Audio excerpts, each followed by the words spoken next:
ఆ భోజనం కూడా యాక్చువల్గా ఇస్కాన్ వాళ్ళకి ఇచ్చాం. ఇస్కాన్ అనేది ఒక చారిటబుల్ ట్రస్ట్. వాళ్ళు లాభాలు చూసుకోకుండా చేస్తారు.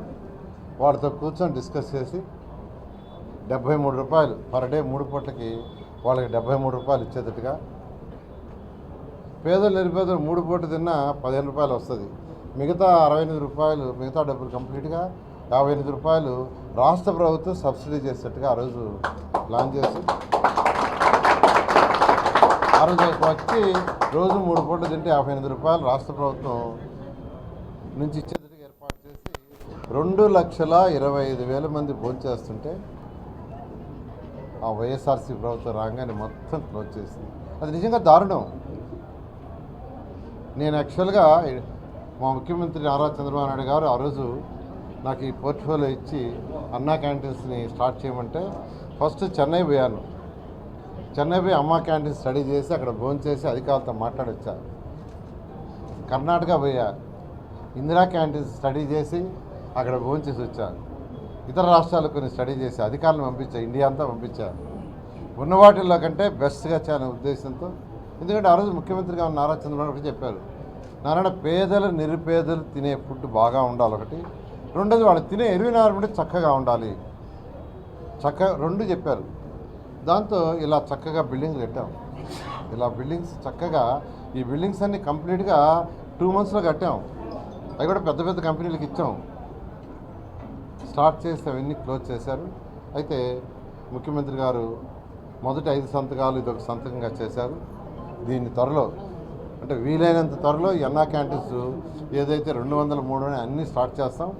అయితే ఇమీడియట్గా ఇవాళే స్టార్ట్ చేస్తుంటాం, లేదా నిన్నే స్టార్ట్ చేస్తుంటాం. అయితే గవర్నమెంట్లో కొన్ని లీగల్ ప్రొసీజర్స్ ఉంటాయి. ఈ టెండర్లు ఆ ప్రాసెస్ అంటే ఆల్రెడీ చేసేవాళ్ళతో మాట్లాడటం, ఎలా చేయాలనేది అధికారులతో మాట్లాడి, రేపు ఎల్లుండిలో అధికారులతో మాట్లాడి వీలైనంత తొందరలో ఈ అన్నా క్యాంటీన్స్ అన్నింటి మళ్ళీ ఓపెన్ చేసి 2014 నుంచి 19 దాకా ఎవరైతే పేద ప్రజలు, నిరుపేదలు, అంటే ఫర్ ఎగ్జాంపుల్ మనం కూరగాయల మార్కెట్ పక్కన పెట్టాం. ఇక్కడ ఎంతోమంది చిన్న చిన్న వ్యాపారాలు చేసుకునే చిరు వ్యాపారస్తులు ఉన్నారు. వాళ్ళు చక్కగా ఇక్కడ భోజనం చేయడానికి వీలు కల్పించాం. అదేవిధంగా ఎక్కడైతే మార్కెట్ యార్డ్లు ఉంటాయో అక్కడ చేసాం. ఎక్కడైతే ఇండస్ట్రీస్ ఉంటాయో ఆ ఇండస్ట్రీస్ దగ్గర చేసాం.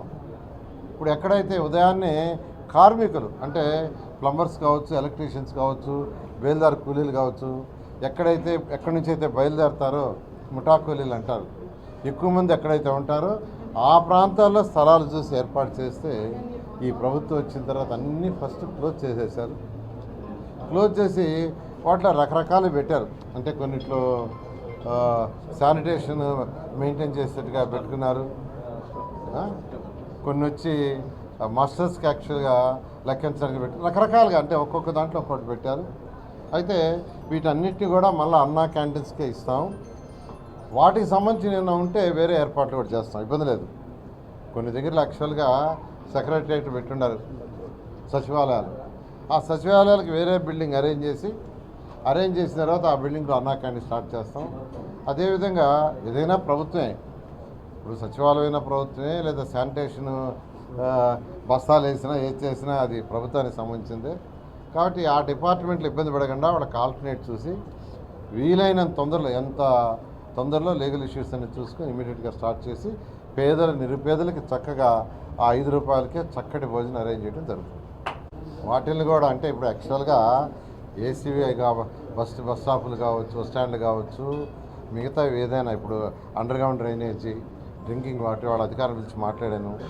దాంట్లో లీగల్ ఇష్యూస్ అంటే ఆల్రెడీ కాంట్రాక్టర్స్ డిస్కనెక్ట్ అయిపోయారా, కంటిన్యూషన్ ఉందో చూడాలా, ఇవన్నీ స్టడీ చేయడానికి ఖచ్చితంగా మాకు ఒక 10 రోజుల నుంచి 15 రోజులు పడుతుంది.